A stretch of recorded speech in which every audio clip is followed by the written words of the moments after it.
사랑의 하나님 아버지, 참으로 감사를 드립니다. 아브라함을 믿음의 자리로 부르시는 하나님, 그 아브라함을 믿음의 자리로 부르신 것처럼 우리도 지금 믿음의 자리로 부르신 하나님, 참으로 감사를 드립니다. 오늘 말씀을 통해서 우리가 하나님을 알게 하고 믿게 하는 그 과정 속에, 그 믿음의 여정 속에 우리를 부르셨기에 하나님, 우리가 삶의 방식을 내려놓고 우리가 육의 소욕들을 내려놓고 하나님, 우리의 두려움들을 끊어내며 하나님, 한 발자국 한 발자국 믿음의 여정의 발자취를 따라갈 수 있도록 인도하여 주옵소서. 때로는 두렵습니다. 때로는 갈등이 일어납니다. 때로는 내가 이것까지 포기해야 되는가, 하나님, 여러 가지 생각들이 밀려옵니다. 지금 살아가고 있는 편안의 이 방식들을 내려놓고 굳이 고난의 길을 걸어가야 되는가, 하나님, 우리는 여러 가지 마음에 답답함이 있습니다.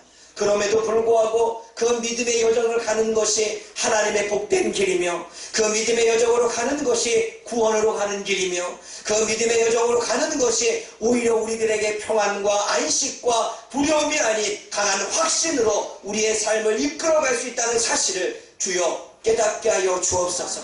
하나님은 우리들을 가장 좋은 것을 주시는 분이기에, 비록 우리가 믿음의 자리로 불렀을 때 지금 현재의 상황이 고난이고 어려움의 상황이라 할지라도 그것을 통해서 우리에게 가장 좋은 것을 주시는 그 하나님을 우리가 믿기에 오늘도 보이지는 않지만, 아직도 잡히지는 않지만, 아직도 어디로 가야 될지는 모르지만, 아직도 무엇이 하나님의 뜻인지를 깨닫지는 못하지만, 그럼에도 불구하고 믿음의 발자취를 한 걸음 한 걸음 떼어낼 수 있는 파주목양교회 모든 성도가 되어질 수 있도록 하나님 도와주옵소서. 그 믿음의 여정 속에 하나님을 만나게 하시고, 하나님의 기적을 체험하게 하시고, 하나님의 음성이 들려지게 하시고, 하나님의 은사의 능력들을 부여받게 하셔서 하나님, 세상을 정말로 지배해 갈 수 있는 하나님의 귀한 파주목양교회 성도들이 되어질 수 있도록 도와주옵소서. 예수님의 이름으로 감사하며 기도드립니다. 아멘. 사랑의 하나님 아버지, 참으로 감사합니다. 오늘 하나님이 우리에게 주시는 말씀 속에 하나님의 뜻을 깨닫고 우리를 향한 하나님의 음성을 듣고자 원합니다. 하나님이 이미 우리에게 말씀을 주신 것은 우리가 그 말씀을 듣고 행하기를 원하시는 하나님의 귀한 마음과 뜻이 있는 줄 압니다. 그러기 위해서는 이 말씀이 무슨 말씀인지, 그리고 이 말씀을 통해서 우리가 어떻게 살아가기를 원하시는지 하나님이 우리에게 말씀하여 주실 때 듣고 깨달을 수 있도록 성령 하나님 이 시간 지혜로 함께하여 주옵소서. 예수님의 이름으로 감사하며 기도드립니다. 아멘. 이제 창세기 12장 말씀이면 아브라함의 인생, 아브라함의 믿음의 여정이 시작되어지죠. 여러분, 우리는 처음부터 아브라함이 믿음의 조상이 되어졌다 이렇게 생각해서 아브라함 하면 믿음의 조상이다 이렇게 생각하는데, 여러분, 아브라함이 믿음의 조상이 되기까지 믿음의 여정 과정 속에서 그가 얼마나 많이 믿음이 성장해져 가고 있는가를 우리가 볼 수 있습니다. 그가 처음 하나님을 만나서 하나님의 인생의 길을 시작하면서부터 그는 믿음이 시작되어졌고, 그러나 그 믿음이 흔들릴 때마다 다시 이 믿음을 부여잡고 그렇게 성장해서 결국 우리들에게는 믿음의 조상이 되어졌던 것입니다. 그 첫 여정이 오늘 본문의 이야기고, 오늘 본문의 말씀을 통해서 저와 여러분들은 모세를 부르신 하나님, 그 하나님을 우리가 살펴볼 것입니다.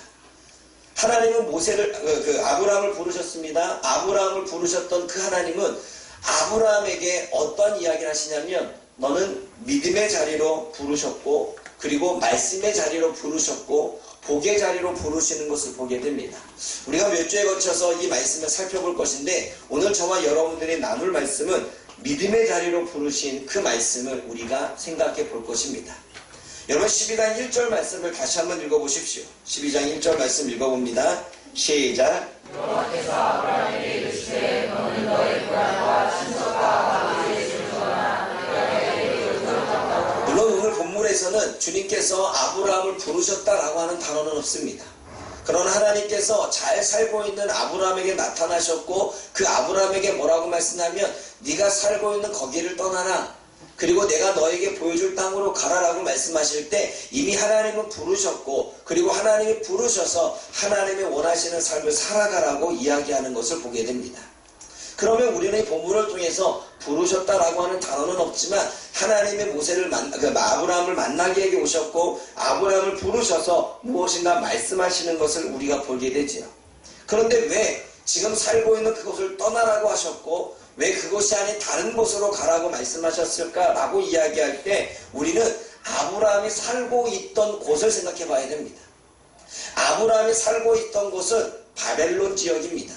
여러분, 우리가 창세기 11장에서 살펴보았던 것처럼 그들이 하나님을 반역하기 위해 세웠던 그 탑을 지었던 그곳, 시나이 땅, 그곳에서 인본주의 생각, 하나님의 말씀을 거부하고 자신들의 생각으로 세워갔던 그곳에서 지금 아브라함은 살고 있는 것입니다.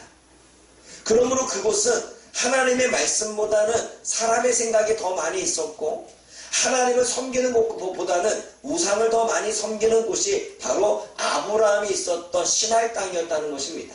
그것은 바로 갈대아 우르 바벨론 지역이었습니다. 그 바벨론 지역에 살고 있었던 아브라함은 우상을 숭배하고 있었습니다.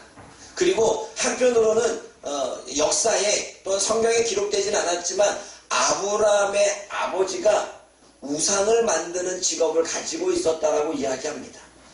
그러면 우상을 만드는 직업 속에 아버지가 우상을 만들고 있고 그곳에서 자랐던 아브라함은 하나님에 대해서 또는 하나님에 대한 인식조차 없이 마치 자신이 만들고 있는 그 신이 참신이냐 그렇게 살아왔을 것입니다.